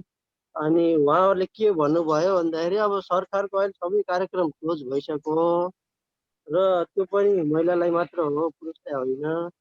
र अनि अर्को कुरो चाहिँ तपाईँको त्यसपछि तपाईँको घर नजिकको ब्याङ्कमा जानुहोस्, शाखामा जानुहोस्, यहाँबाट हामीले केही पनि बोल्न मिल्दैन भन्नुभयो होइन। अनि ल ठिकै छ होला अब भनेर म पनि आएँ। अनि नजिकैको शाखामा परवा शाखामा गएँ।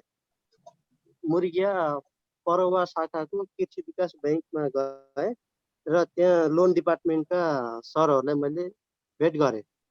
त्यसपछि उहाँहरूले भन्नुभयो धितो के छ भन्नुभयो होइन।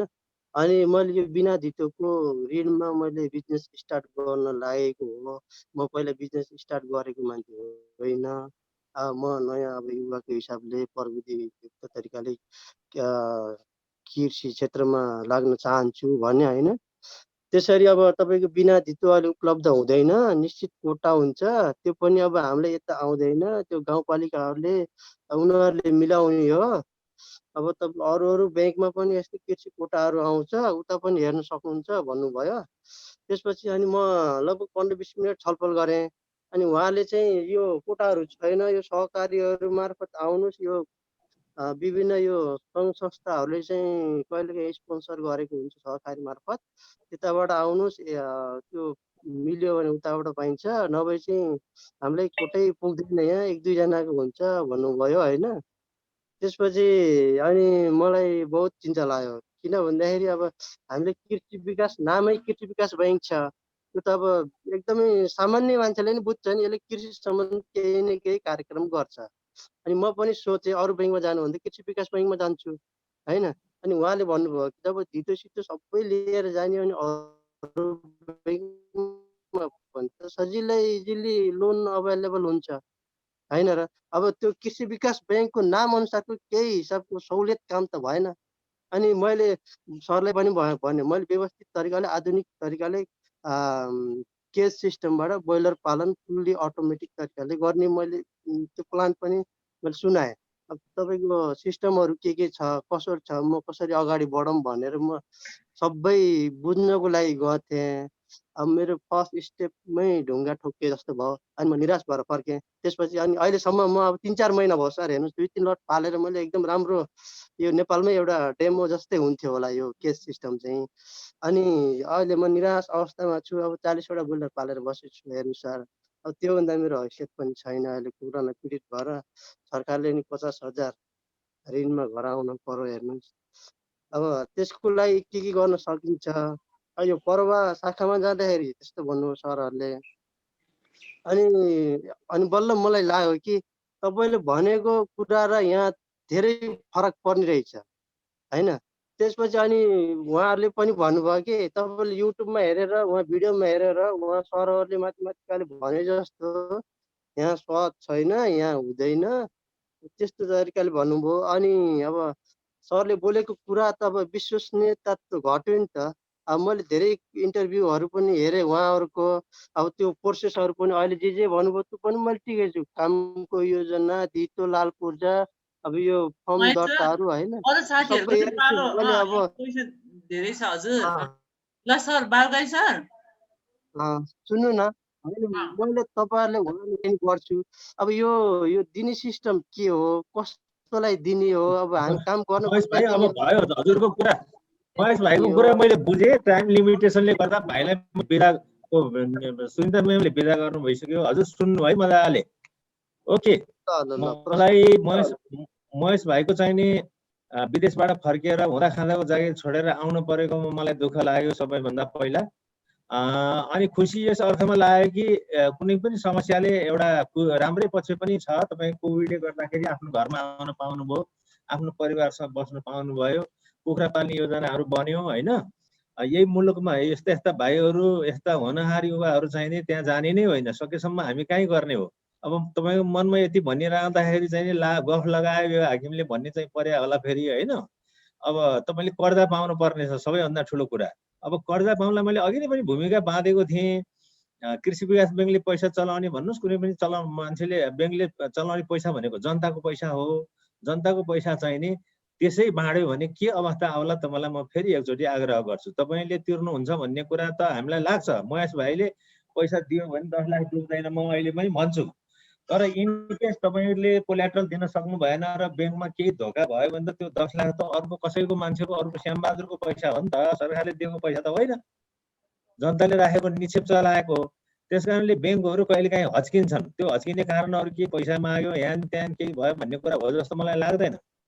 जनताकै पैसा सुरक्षित गर्ने क्रममा ब्याङ्करले त्यस्तो भन्छ। अब रह्यो कुरा तपाईँको कोटा सकियो भन्यो भन्नुभएको कुरा नि मैले अघि नै भनेको थिएँ। नेपाल सरकारले यस्तो दुःख पाएका उसलाई चाहिने 10 जना चाहिँ कम्तीमा 10 जना चाहिँ गर है भनेर एउटा कोटा दिएको छ। 10 वटा कोटा दिइसकेपछि 11 गर्नलाई गाह्रो छ म्यानेजरहरूलाई। अब बिना धितो कर्जा दिनुपर्ने 10 वटा कोटा पुगिसकेपछि अहिलेलाई हाम्रो कोटा पुग्यो, तपाईँ अर्को कुनै कतै सम्पर्क गर्नु, अर्को ब्याङ्कमा जानु भन्नुको कारण पनि के भने अर्को ब्याङ्कलाई पनि 10 वटै कोटा पाएका छन्। अब यो कोटाको कारणबाट पनि एउटा समस्या भयो। अब भाइले काम गर्ने खोज्नु भएको छ भने अलिकति ल्याउनु भएको छ, अलिअलि 2-4 लाख रुपियाँ भनेदेखि काम सुरु गर्नुहोस्। कहाँनिर के गर्न खोज्नु भएको हो, परुवा त मेरो ससुराली हो भाइ है। त्यहाँ चाहिँ नि के गर्न सक्छु पर्सनल रूपमा त्यहाँको म्यानेजर साहबसँग कुरा गरौँला। तपाईँले मेरो मेसेजमा तपाईँको आफ्नो एड्रेस र ऊ पठाउनुहोस्। म पर्सनल्ली यो कोटामा चाहिँ म के गर्न सक्दैन कि खासमा। अब 10 वटा जम्मा कोटा त क्या हुन्छ। अब बिचरा म्यानेजरहरूलाई वर्ष दिन 12 महिनाभित्र 10 जनालाई बिना धितो दिने, त्यो पनि बिना धितो। अब टाठा बाठा भन्नुभयो। अब अलिकति मान्छे आइहाल्छन् सुरुमै। अब साउनमै आयो होला नि, भदौमा आयो, असोजमा आयो, हामी मङ्सिरमा कुरा गरिरहेछौँ होइन। अब म ठ्याक्कै भन्न सक्दिनँ के गर्न सक्छु। म भाइको लागि पर्सनल्ली सहयोग गरौँला है त। ल धन्यवाद। हस्, ओके, धन्यवाद बालगाई सर। महेशजी लगायत सबै सुनिराख्नु भए महानुभावहरूलाई के छ भनेदेखि यस्तो बिना धितोको लागि के छ प्रावधानहरू छ। यो विभिन्न बैङ्कसँग हामीले खुलेर कुराकानी गरिरहेछौँ। तपाईँहरूको समस्या हाम्रो चाहिँ कृषक र प्रविधि पेजमा मेसेजमा पठाउनु भयो भने त्यो पनि हुन्छ। सँगसँगै कृषि विकास बैङ्कले पनि लन्च गर्दैछ हामी R&D इनोभेटिभ सोल्युसनले तपाईँहरू जस्तोको लागि जसले केही गर्न चाहनुहुन्छ उहाँहरूलाई चाहिँ किसान क्रेडिट कार्ड भनेर आएको छ होइन। कृषि विकास बैङ्कले त्यो लन्च गर्दैछ। अहिले मेगा बैङ्कले अलरेडी गरिसकेको छ। अरू धेरैवटा बैङ्कहरू यसको प्रोसेसमा छ। यदि तपाईँलाई चाहिँ किसान क्रेडिट कार्डबाट चाहिँ सुरुवात गर्न चाहनुहुन्छ भने हाम्रो अफिसमा कन्ट्याक्ट गर्न सक्नुहुन्छ। किसान क्रेडिट कार्डको लागि अस्ति पनि हामीले कुरा भन्नुभएको छौँ। तपाईँको नागरिकता चाहियो, परिवारको हुन्छ भन्ने कुराको सहितको नाता प्रमाण चाहियो, 1 पेजको बिजनेस प्लान चाहियो र कहाँ गर्न खोज्नु भएको त्यो जग्गाको भाडाको कागज चाहियो। त्यो भयो भने तपाईँले चाहिँ किसान क्रेडिट कार्ड पाउनुहुन्छ। त्यसमा अहिलेको लागि बैङ्क अनुसार छ मिनिमम 2 लाख रुपियाँबाट तपाईँले तपाईँलाई आवश्यक सम्पूर्ण इनपुटहरू किन्न पाउनको लागि त्यो कार्ड पाउनुहुन्छ होइन। तपाईँ लगायत सम्पूर्णलाई जो तपाईँको सङ्गठनमा साथी सङ्गठनमा हुनुहुन्छ उहाँहरूलाई यो कुरा प्रचार पनि गरिदिनु हुन चाहिँ म अनुरोध पनि गर्दछु र कुनै पनि बेला समस्या भयो भने म लगायत मेरो टिम चाहिँ तपाईँहरूको लागि एकदमै हाजिर छौँ। किसान क्रेडिट कार्डबाट तपाईँले यो वर्ष सुरु गर्नुभयो, त्यसमा पनि सहुलियत दरको ब्याज हुन्छ, तपाईँको 4-5% नै ब्याज हुन आउँछ, तर तपाईँले त्यसमा क्यास चाहिँ झिक्न पाउनुहुन्न, सामान किन्न पाउनुहुन्छ। यो एउटा सुरुवाती चरण हो। त्यस बेलासम्म बाबुकाई सरहरूले कता कता मिलाएर तपाईँहरूको यो प्रोसेसमा चाहिँ लगिदिनुहुन्छ। त्यसपछि तपाईँले व्यापारबाट तपाईँलाई विश्वास त भइसकेपछि तपाईँले आफ्नो ढिटो राखेर कामहरू गर्न सुरु गर्न सक्नुहुन्छ। अरू कसैको छ भने मैले एकपछि हात उठाउनको लागि अनुरोध गरेँ। यहाँ 2-3टा क्वेसन छ बाबुकाई सर। एउटा दिपेन्द्र कुमार जोशीले लेख्नु भएको छ, कृषि कर्जाको लागि 3 जना बैंक प्रमुख चेन्ज हुँदा पनि कर्जा उपलब्ध हुँदैन हजुर, किन नदिएको? प्रमाण दिने चाहिँ बैंकले जवाब दिनुपर्छ कि पर्दैन? कृषि विकास बैंकमा जवाब दिने चलन छ कि छैन? एकजना उहाँले क्वेसन सोध्नु भएको छ। अनि त्यसपछि चाहिँ दिवाकर दाहालजीले यहीँ लेख्नु भएको थियो अघि न, लोनको कोटा छैन भनेर तपाईँले पनि भन्नुभएको छ। लोनको कोटा छैन भनेर बैंकमा जाँदा पनि भन्छ, त्यसपछि अर्को वर्षलाई त्यही कोटावालालाई वेट गराउनु पर्छ कि पर्दैन है? दोस्रो, अनि इन्ट्रेस्ट रेट त सरले भन्नुभएको छ, तर त्यो इन्ट्रेस्ट रेट फिक्स हुन्छ कि हुँदैन? एउटा गोपाल बोगतीजीले अर्को के भन्ने, बिना ढिटो पनि कर्जा दिने चलन चाल्नु पर्दैन, दिन्छ कि दिँदैन भन्ने कुरा गर्नु भएको छ। अनि मनोज श्रेष्ठजीले अस्ति त्यहाँ मेसेजमै लेख्नु भएको छ, पत्रकार पनि हुनुहुन्थ्यो उहाँ हलो खबरको, तपाईँको बैंकमा वित्तीय साक्षरताको लागि बजेट छ कि छैन? यो 2-3टा क्वेसन लिउँ अनि त्यसपछि फेरि अरूको हामी कुरा गरौँ। बाबुकाई सर, वित्तीय साक्षरताको लागि छ कि छैन हैन? अनि बैंकले कर्जा नपाउने हो भने प्रमाण दिनुपर्छ कि पर्दैन? लोनको कोटा छैन भने अर्को पटक त्यो एप्लिकेसन गरेकोले पालो आउनको लागि के गर्नुपर्छ हैन? अनि इन्ट्रेस्ट रेट चाहिँ कतिसम्म फिक्स भइराख्छ हजुर? ल यसरी सुरुमै यहाँले राख्नुभयो 3-4वटा म्यानेजर चेन्ज हुँदासम्म पनि मैले कर्जा पाइनँ भन्नुभयो होइन? उहाँको मैले नाम त बिर्सिएँ। यसरी लामो समयसम्म 3-4वटा म्यानेजर चेन्ज हुँदासम्म कर्जा दिपेन्द्र कुमार जोशी नेपालगञ्जबाट, दिपेन्द्र जोशीले नेपालगञ्जबाट जुन राख्नुभयो, 3-4वटा म्यानेजर चेन्ज हुनु भनेको कम्तीमा पनि 1-1.5 वर्ष होला सायद। 6-6 महिनामा भएको रहेछ भने पनि 2 वर्षदेखि उहाँ धाइराख्नु भएको रहेछ भनेर बुझ्यौँ। अब यसरी बैंकमा चाहिने कर्जाको लागि धाइराख्नु नपर्ने हो। यदि मैले अहिले भनेका डकुमेन्टहरू मिलाएर लाने हो भने नेपालमा कृषि बैंक मात्र छैन, अरू 25वटा बैंक पनि छन् होइन? 2 वर्षसम्म किन नपाउनु भएको हो? के जेन्युन कारण हो भने आफूले पनि त्यो कारणहरू सुधार गर्न पर्यो, कुनै डकुमेन्ट नपुग्या भए बनाउनु पर्यो। उहाँ भाइलाई चाहिँ म त्यो आग्रह गरेँ होइन? अर्को कुरा, कर्जा दिन सकिँदैन भने प्रमाण जानकारी दिनुपर्छ। नेपाल राष्ट्र बैंकको नियम अनुसार पनि कुनै ग्राहकले आवेदकले कर्जा लिन जाँदाखेरि कर्जा तपाईँले पाउनुहुन्न भन्यो भने जेन्युन कारण सहित चिठी माग्नुहुन्छ भने चिठी नै पनि लेखेर दिनुपर्छ। तपाईँलाई यो डकुमेन्टको कारणबाट, कोल्याटरलको कारणबाट अथवा तपाईँको प्रोजेक्टकै कारणबाट हामी ढिटो के अरे कर्जा दिन सक्दैनौँ भनेर प्रमाण दिनुपर्छ। त्यो तपाईँको अधिकारको कुरा हो, राइट टु इन्फर्मेसन भन्छ होइन? त्यो हिसाबले भने। अब अनि कोटाको कुरा, अब मैले कोटा सहुलियतपूर्ण कर्जाको विषयमा धेरै कुरा गरेँ। नेपाल सरकारले 10वटा चाहिने मिनिमम चाहिँ शाखाहरूले 10वटा कर्जा बिना धितो कर्जा लगानी गरेपछि पुग्छ भन्ने टाइपको भइसक्यो हुनाले त्यति रिस्क लिन चाहँदैनन् ब्याङ्क म्यानेजरहरू होइन? अब त्यो कोटा मानिलिउँ 10वटा कोटा यो वर्ष सकियो भने कता गयो, यो वर्ष 10वटा कोटा सकियो भने अर्को वर्ष त्यही कोटा मैले पाउँछु कि पाउँदिनँ भन्ने कुरा चाहिँ नर्मल्ली यो वर्ष पनि तपाईँले ताकेता गर्नुभयो, पाउनु भएन, अर्को वर्ष त्यो कोटा पायो हुन्थ्यो भन्ने कुरामा म पनि सहमत छु र पाउनुपर्छ। यदि फेरि कुरा त्यही आउँछ क्या, यो कर्जा पाउने नपाउने भन्ने कुरा त्यसै पनि बोलिराखिया पनि हुनसक्छ क्या। कति ग्राहकहरूले दिएन, अब आफ्नो कमी कमजोरी पनि हुन्छ, कति डकुमेन्ट पुर्याएन, के छ ब्याङ्किङ कुराहरू, अनि दिएन भन्ने कुरा कतिको जेन्युन हो। यदि मैले पाउनै पर्छ भन्ने लाग्छ भने यहाँले उजुरी गर्न सक्नुहुन्छ, मलाई लेखेरै पनि पठाउन सक्नुहुन्छ, कुन शाखाले तपाईँलाई दुःख दिएको हो त्यो कुरा म गर्न सक्छु। रह्यो कुरा अब हल्लो खबरको मनोज श्रेष्ठजीलाई म पर्सनल्ली चिन्छु पनि। अब उहाँले वित्तीय साक्षरता कुरा गर्नुभएको छ। हरेक वर्ष एउटा शाखाले ब्याङ्कको कुनै पनि एउटा शाखाले एउटा वित्तीय साक्षरता चाहिँ मिनिमम गर्नुपर्छ भनेर नेपाल राष्ट्र ब्याङ्कले तोकेकै पनि छ, टार्गेट दिएको छ। त्यसमाथि हामीहरू एउटा होइन अनुकूलता हेरेर 2-4वटा चाहिने हामीले सम्भवता हेरेर हामीले वित्तीय साक्षरता कार्यक्रमहरू चाहिँ गरिरहेका हुन्छौँ। त्यसको लागि बजेट पनि छुट्याएको हुन्छ ब्याङ्कले होइन। वित्तीय साक्षरता कार्यक्रम गर्छौँ भनेर मैले राखेँ। अरू हजुर? ओके, कसैको छ सोध्नु पर्ने? रामकुमारजी बोल्नु लाग्नु भयो हो?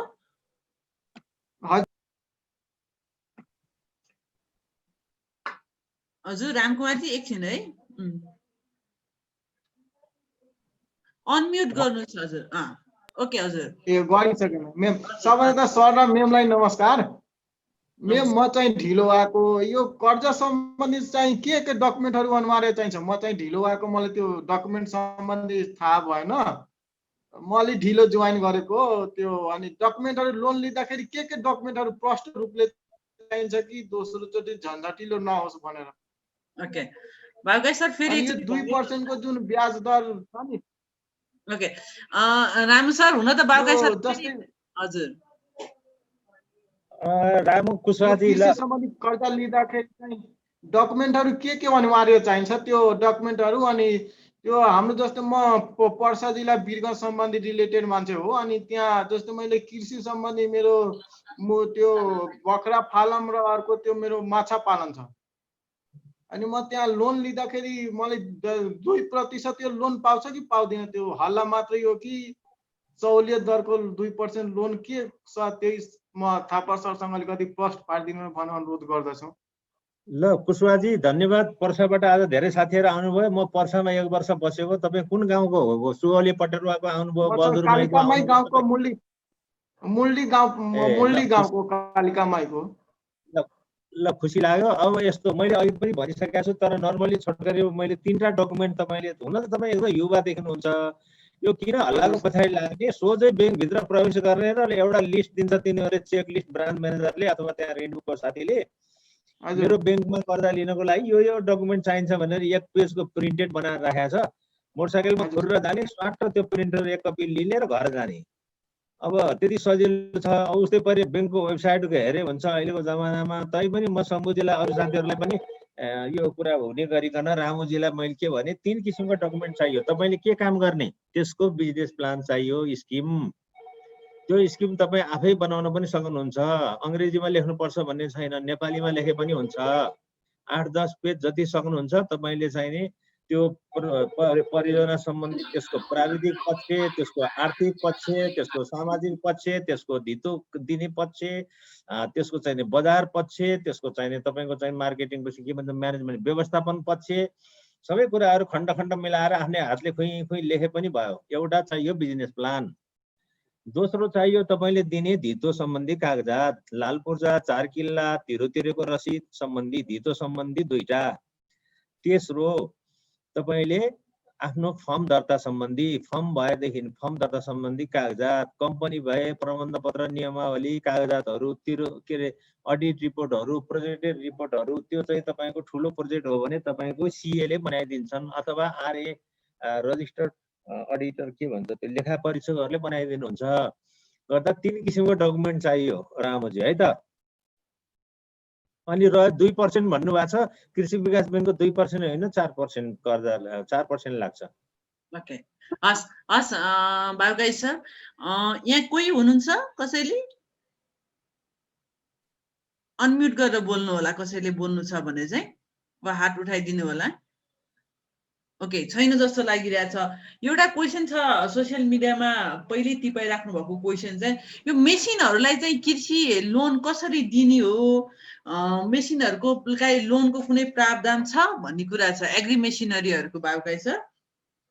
यस्तो छ म्याम, अब कुनै पनि प्रोजेक्ट सञ्चालन गर्नलाई त्यहाँ धेरै कुराहरू आउँछ होइन। जस्तै मिल मेसिनरी चाहिन्छ, उपकरण चाहिन्छ, ट्र्याक्टर चाहिएला, थ्रेसर चाहिएला, इभन ढुवानी गर्ने गाडी नै चाहिएला, अथवा त्यसको प्रोभाइडर चढेर हिँड्ने गाडी नै चाहिएला।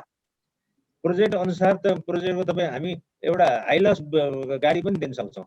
किनभने त्यसको अब 15 करोडको प्रोजेक्ट चलाउनु भएको छ भने त्यो चलाउने प्रोजेक्टको चाहिँ म्यानेजरलाई चाहिँ त्यो गाडी चढेर नि हिँड्नु पर्यो। जोत्नलाई ट्र्याक्टर चाहियो। त्यो सबै उपकरणहरूमा पनि हामी कर्जा दिन्छौँ। कृषि विकास ब्याङ्कले पनि दिन्छ र अहिले त हामी चाहिने अब त्यस्तो केसमा चाहिने त्यही जुन सामान किन्ने हो त्यसैलाई पनि कोल्याट्रल मानेर सर्टेन पर्सेन्टसम्म चाहिने त्यसैको के भन्छ भन्सारको कागज त्यो प्रोग्राम पत्र हेरेर त्यसको मूल्याङ्कन गरेर त्यसैको आधारमा पनि दिन्छौँ। हामी कृषि उपकरणमा लगानी गर्छौँ। ओके, ठिक छ। कृषिको मेसिनको कुरा पनि आयो होइन। अब एउटा अर्को कुरा रहेको चाहिँ प्रोजेक्टको आधारमा चाहिँ कृषि विकास बैङ्कले किन लगानी गर्दैन भन्ने कुरा एउटा छ। अनि एउटा यही कमेन्टमा चाहिँ किसान क्रेडिट कार्डको बारेमा चाहिँ कुरै आएन, कृषि विकास मन्त्रालय कृषि विकास बैङ्क भनेर लेख्नु भएको छ यहाँ। हजुर, अब दुईटा कुरा किसान क्रेडिट कार्ड जुन मिडियामा एकदम आइराखेको छ कृषि विकास बैङ्क, हुन त तपाईँ सम्बन्धित मान्छे हो कि होइन थाहा भएन, त्यही भएर। हजुर, होइन चिन्तामा यहाँ दुईटा कुरा आयो नि त। एउटा चाहिँ कुन भन्नुभयो, एउटा कृषि प्रोजेक्ट लोनको कुरा आयो, एउटा प्रोजेक्ट लोन र उसको कुरा आयो। प्रोजेक्ट लोनमा हजुर हामीले प्रोजेक्ट लोन तपाईँको अहिले खास भन्ने पनि नेपालमा कृषि विकास ब्याङ्क बाहेक अरूले कृषिको agriculture project financing in agriculture भनेको कृषि विकास ब्याङ्कले मात्र हो। त्यो पनि हामीले जस्ट 2-3 महिना भयो बोर्डबाट यो कार्यविधि पास गरेर अब हामी प्रोजेक्ट फाइनेन्सिङ पनि कृषिमा हामी गर्छौँ। भनेको ठुलो एउटा कृषि फारम छ भने त्यो कृषि फारमलाई नै प्रोजेक्ट मानेर त्यसैलाई धितो मानेर त्यहाँ फाइनेन्सिङ गर्ने काम कृषि विकास ब्याङ्कले सुरु गरेका छ। अब हामी यसमा जाँदैछौँ। एउटा कुरा। अर्को कुरा रह्यो किसान क्रेडिट कार्डको कुरा, जहाँसम्म यहाँले राख्नुभयो। अघिले यहाँले भन्नुभएको आरएनडीले अथवा मेगा ब्याङ्कले ल्याएको किसान कार्ड र कृषि विकास ब्याङ्कले ल्याउन लागेको अब हामी छिट्टै लन्च गर्दैछौँ। त्यो किसान कार्ड चाहिँ अलिकति फरक छ। कृषि विकास ब्याङ्कले जारी गर्न लागेको किसान क्रेडिट कार्ड भनेको अथवा एप्स भनेको त्यहाँ दुईटा हुन्छ। त्यहाँ यो एक प्रकारको वालेट पनि हो। यो भित्र दुईटा कुराहरू हुन्छ। एउटा भनौँ हामीले सुरुमा कस्तो लन्च गर्न लाग्छौँ भने कृषि ब्याङ्कबाट कृषि कर्जा लिने ग्राहकलाई मात्र हामी त्यो कार्ड दिन्छौँ सुरुमा, त्यो नयाँ मान्छेलाई दिँदैनौँ। सेकेन्ड लटमा स्ट्यान्डर्ड चार्टर भन्नु, राष्ट्रिय वाणिज्य ब्याङ्क भन्नु, अरू कुनै पनि ब्याङ्कबाट कृषि कर्जा लिने किसानलाई पनि हामी दोस्रो चरणमा त्यो कार्ड वितरण गर्छौँ। अब रह्यो कुरा यो कार्डको फिचर के हो त भन्दा ब्याङ्कको ढोकासम्म जानु परेन आफ्नो स्वीकृत रकम लिनको लागि। जस्तै ब्रान्च 2 घण्टाको टाढाको बाटो छ भने हाम्रो त्यो कार्ड दिन्छौँ। त्यो कार्ड तपाईँले घरमै बसेर लिने, गोजीमा राख्ने, अनि त्यो नजिकमा तपाईँको तरकारी बेच्ने होइन उत्पादित वस्तुहरू बेच्ने, मल किन्ने, उपकरणहरू किन्ने, औषधिहरू किन्ने जति पनि छन् कृषिको लागि किन्नुपर्ने बेच्नुपर्ने दुवै खालका किन्ने र बेच्ने दुवैलाई हामी मर्चेन्ट भन्छौँ। त्यो मर्चेन्ट पनि हामीले गाउँ गाउँमा कृषि ब्याङ्कले बनाएर तयार गरेर राखेको हुन्छ।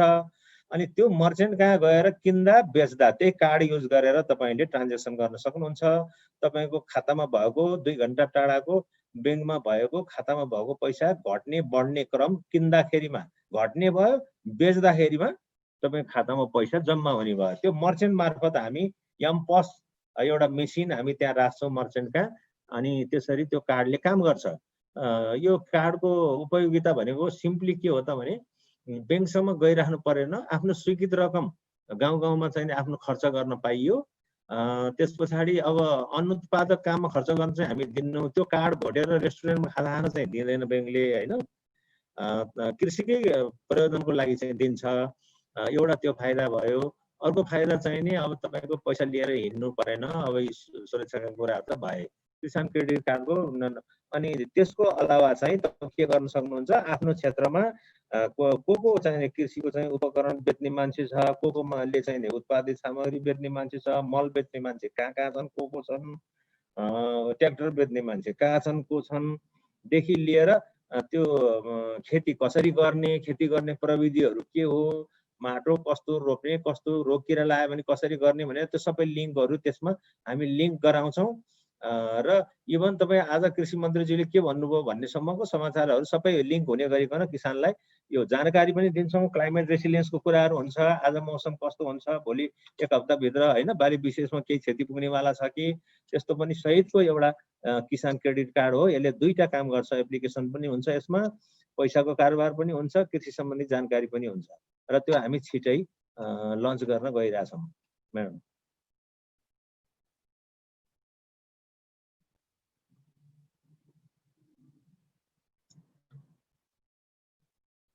हजुरको अनम्युट गर्न पर्ला हजुर। म आफै बिर्सिरहेको हुन्छु। ल धन्यवाद। म आफूले पनि पर्सनली अलिकति जान्न खोजेको कुरा यो क्वेसन सोध्दा चाहिँ यो किसान क्रेडिट कार्डमा चाहिँ लोन पाएको किसानले मात्र पाउने भयो कि नर्मली मेरो पनि फार्म छ भने मैले पनि अप्लाई गर्न पाउँछु हजुर?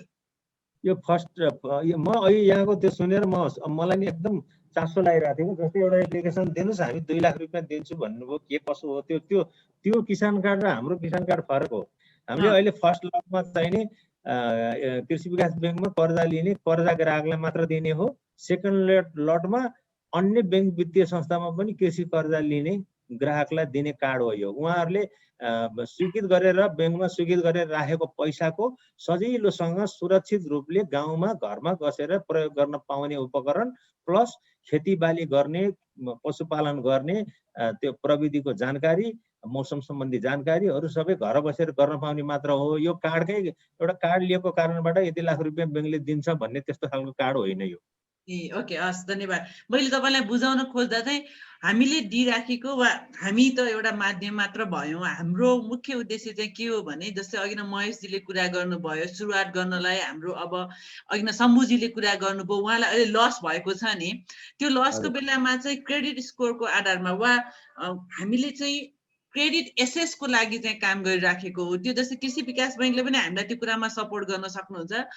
विभिन्न उसको नागरिकता परिवारको उसले गर्न लागेको कामको आधारमा चाहिँ तपाईँले यदि उपयुक्त छ भने हाम्रो त्यो सिस्टममा रहेर काम गर्नको लागि उहाँलाई 2 लाखसम्म तपाईँले दिन सक्नुहुन्छ। त्यो भनेको चाहिँ उहाँको गर्जो अहिले तर्नी पनि भयो र प्लस उहाँले त्यो कार्ड चाहिँ अघि नै भनेछ रेस्टुरेन्ट कहीँ पनि चल्दैन, केवल मेसिन देखि एग्रोभेटहरूमा चल्छ। लगभग हामी 6000वटा भेन्डरहरूमा त्यो चलाउने प्रयास गरिरहेछौँ। त्यहाँ त्यो कार्ड चल्छ र त्यसपछि चाहिँ उहाँले पछि बैङ्कलाई भन्न सक्नुहुन्छ। त्यही बैङ्क वा हामीसँग लगभग अहिले 10वटा बैङ्कहरू हामी एसोसिएट गराउन कोसिस गरिरहेछौँ।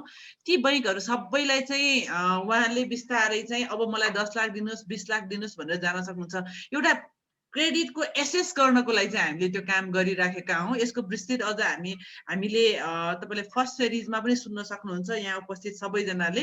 त्यो कुरा हामी एकचोटि बाबुकाई सरलाई पनि फेरि भन्दा होला। सम्भवतः क्वेसनहरू खास छैन जस्तो छ। बाबुकाई सरको कुराहरू एकदम क्लियरली स्पष्टसँग राखिदिनु भएको छ, त्यही भएर पनि कम क्वेसन आएको जस्तो छ। सुनिदिनु भयो सबैजनालाई मैले चाहिँ धन्यवाद दिएँ। अब जानुभन्दा अगाडि चाहिँ मैले एउटा के कुरा चाहिँ गरेँ भने तपाईँहरू सबैजनालाई यहाँ सुनिराख्नु भएको फेसबुकमा पछि हाम्रो यर फार्म टिभी युट्युब च्यानलमा त्यहाँ चाहिँ तपाईँले यो भिडियो पनि पाउनुहुन्छ। उहाँहरू सबैलाई पनि के अनुरोध छ भने अघि बाबुकाई सरले भन्नुपर्छ युवा हुनुहुन्छ वा वृद्ध हुनुहोस् जो हुनुहोस् एकचोटि बैङ्कमा पुग्नुहोस्, एकचोटि सम्बन्धित मान्छेलाई कुरा गर्नुहोस्। सक्नुहुन्छ भने त्यो सम्बन्धित बैङ्कको मान्छेलाई एकचोटि तपाईँको काम देखाउनुहोस्, योजना देखाउनुहोस्। त्यसपछि उहाँहरूले कतै न कतै केही न केही चिजबाट चाहिँ सहयोग गर्नुहुन्छ। तपाईँहरूले फाइनेन्सियल एसेस पाउनुहुन्छ। ती फाइनेन्सियल एसेस नपाउँदा गाह्रो हुँदा केही समस्या पर्यो भनेदेखि हामी तपाईँहरूको सेवामा हाजिर छौँ। हामी तपाईँहरूलाई यो अनुसार गर्छौँ र हरेक आइतबार तपाईँले आफ्नो क्वेसनहरू पनि राख्न सक्नुहुन्छ, कुराहरू पनि राख्न सक्नुहुन्छ।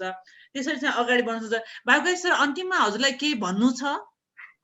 मलाई पनि हजुरले जुन टाइम दिनुभयो मैले त अब त्यही नै हो भन्ने यसरी आफ्ना कुराहरू राख्न पाएँ। पहिलो कुरा त हजुरलाई अर्गनाइजरलाई एकदमै धन्यवाद।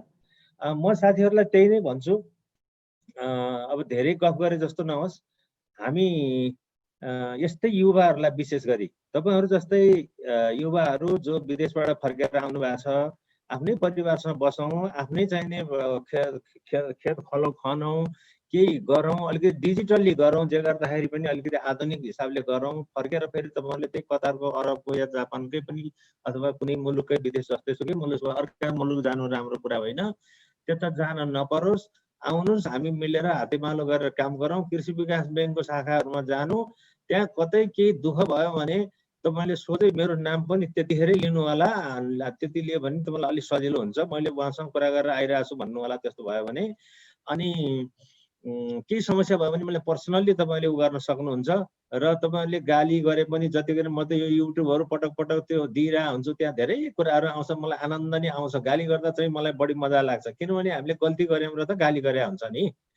तर कहिलेकाहीँ गालीहरू चाहिँ सिल्ली गालीहरू गरिराख्नु भएको हुन्छ कि नबुझिकन होइन, त्यस्तो चाहिँ नगरिदिनु होला। कन्स्ट्रक्टिभ खालको गाली फिडब्याक दिनुभयो भने त्यसले हामीलाई भोलिको दिनमा सुधार गर्न सजिलो हुन्छ। अलि मुख छाडेर त्यस्तो गरिराख्नु भएको छ। मैले त एउटा युट्युबको साथीलाई त यो बन्दै गरिदिनुहोस्, मेरो त्यहाँबाट उ गरिदिनुहोस्, हटाइदिनुहोस् पनि भन्नु पर्यो होइन। त्यस्तो नहोस्, हामी मिलेरै काम गर्ने हो, हाम्रो पनि केही स्वार्थ छैन, हामी पनि कर्मचारी हो। भोलि यहाँबाट निक्लेर गएपछि म पनि तपाईँ जस्तै गाउँमै पुग्ने हो, म किसानकै छोरा हो, त्यहाँ गएर मैले गर्ने पनि त्यही हो। आज छ भोलि छैन होइन। यो पद गाडी मोटर केही होइन, यो इज नथिङ। त्यस कारणले म तपाईँलाई दुःख होस् भन्ने चाहन्न। गर्दा गर्दै पनि कहिलेकाहीँ ब्याङ्कको नियम कानुन, आफ्ना बजेट, विभिन्न किसिमका लिमिटेसनले गर्दाखेरिमा गाह्रो हुन्छ, त्यसलाई बुझिदिनु होला भन्दै आजको म यो बोल्न दिनुभएकोमा पुनः यहाँलाई धन्यवाद र सबै यहाँ आउनुभएका सबै साथीभाइहरूलाई धन्यवाद, नमस्कार।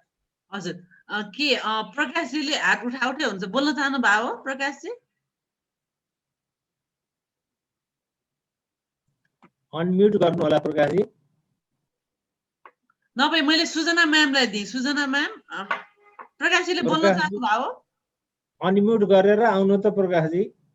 नभए सुजना म्याम प्लिज, हाम्रो छलफल कार्यक्रम यही सकिएको छ होइन, तपाईँको अगाडि बढाउनु होला। हस्, हजुर धन्यवाद सुनिता म्याम, धन्यवाद हाम्रो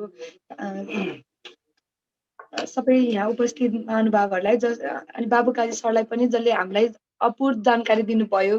जस्तै के समस्याले गर्दाखेरि चाहिँ हाम्रो किसानहरूले लोन नपाइराख्नु भएको हो। अब वित्तीय संस्थामै जाँदा पनि त्यहीँ गएर धाउँदा पनि हामीले नपाउनुको कारण के हो त भनेर विस्तृत रूपमा अहिले यहाँ थाहा पाउनु पनि भयो होला। कतिपय किसानहरूले जसले चाहिँ अब कम्प्लेन गरिराख्नु भएको थियो हाम्रो कृषि विकास ब्याङ्क अथवा कुनै पनि ब्याङ्कमा जाँदाखेरि हामी किसानले चाहिँ हतपत लोन किन पाउँदैनौँ भन्ने कुरामा अब यो छलफल सँगसँगै हाम्रा भएका धेरै कुराहरू, धेरै हामीमा भएका कौतूहलताहरू चाहिँ मेटियो भन्ने अपेक्षा गरेको छु। किनभने हाम्रो सुनिता म्यामले पनि पछि छलफलमा धेरै डिटेलिङमा क्वेसनहरू गरिदिनु भयो, जसले गर्दाखेरि चाहिँ किसानहरू आफै यहाँ उपस्थित नहुनु भए पनि उहाँहरूको कतिपय प्रश्नहरूको चाहिँ उत्तर आयो पनि होला। यदि आएको छैन भने पनि पूर्ण अर्को आइतबार हामी कुनै वित्तीय संस्था, अरू कुनै वित्तीय संस्था अथवा हाम्रो ब्याङ्कको कर्मचारीहरूसँग अथवा ब्याङ्कमा हुनुभएको कुनै पनि सुलभ रूपमा हामीसँग इन्टरेक्ट गराउने कोसिस हाम्रो जारी नै छ। त्यसैले अर्को साता फेरि यही समयमा अरू कुनै पनि वित्तीय संस्थाको हाम्रो महानुभावहरूसँग म यहाँ हुने एउटा दृढ विश्वासका सहित अहिले यो कार्यक्रम पुरा भएको म जानकारी गराउन चाहन्छु। हाम्रो प्रकाश सरले हात उठाइराख्नु भएको छ, उहाँलाई के क्वेसन भयो? उहाँको म्युट भएर हामीले सुन्न पाएका छैनौँ। हेलो सर, सुनिया छ? हजुर सुनियो सर। प्रकाशजी के राखेर क्लियर गरिदिनु खोज्नु भएको कि? मैले केही कुरा सेयर गरौँ कि? ल हस् हस्, परिचय सहित गरिदिनु भयो भने नि अझ राम्रो।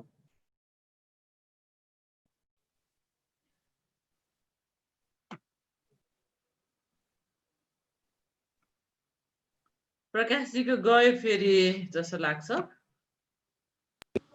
हेलो सुनिया छ? भन्नुहोस्, हामीले सघाउन सकेका थियौँ। हजुर, विषयवस्तुहरू अत्यन्त प्रष्ट रूपमा राखिदिनु भएको छ सरले। अब बैङ्कको समग्र त्यो विषयवस्तु, त्यो भागलाई छोएर प्रत्येक दिन त्यसै विषयवस्तुमा चर्चा गरिरहनु भएको सरले यसरी अनलाइनमा आएर आफ्नो विषयवस्तुहरूलाई प्रष्ट पारिदिनु भएको छ। विभिन्न ठाउँहरूबाट आएका आम आवाजहरू समेटिएका छन्। लगभग हामी पनि, म पनि एउटा ब्रान्चमा ब्रान्च म्यानेजरको रूपमा कार्यरत छु। मेरो दिनमा पनि थुप्रै यस्तै साथीहरूसँग भेट भइरहेको हुन्छ। के गरौँ सर, कसो गऱ्यो भने पाइन्छ, के गर्दाखेरिलाई चाहिँ सजिलो हुन्छ, हामीले यो गरिराखेका छौँ, त्यो गरिराखेका छौँ भनेर भन्नुभएको हुन्छ भने आम आवाजहरू समेटिएका छन्। जनगुनासोहरू स्वाभाविक रूपका देखिन्छन् भने त्यसमा सरको जवाफ, त्यसमा चाहिँ व्यक्तिहरूलाई प्रष्ट रूपमा यो यस्तो हो, यसलाई यसरी काम गरौँ, डकुमेन्ट यसरी चाहिन्छ, प्रोजेक्ट यस्तो हुनुपर्छ, सरकारका नीति कार्यक्रमहरू यस्तो छ, राष्ट्र बैङ्कले यस्तो कुराहरू खोजेको छ, नेपाल सरकार यसो गर्न चाहन्छ लगायतका आम आवाजहरू र बुझ्न पर्ने विषयवस्तुहरू प्रष्ट रूपमा बुझाइदिनु भएकोमा सरलाई धेरै धेरै धन्यवाद। र यो कार्यक्रमको विषयवस्तु मोडालिटी अत्यन्त राम्रो लाग्यो। मैले पनि अलिक ढिलो थाहा पाएँ, लगभग 11:15 पछि मात्रै मैले लिङ्क थाहा पाएर मैले पनि जोडेँ। खुसी लाग्यो। कार्यक्रम तयार गरिदिनु भएकोमा धेरै धेरै धन्यवाद भन्दै छुट्टिन्छु।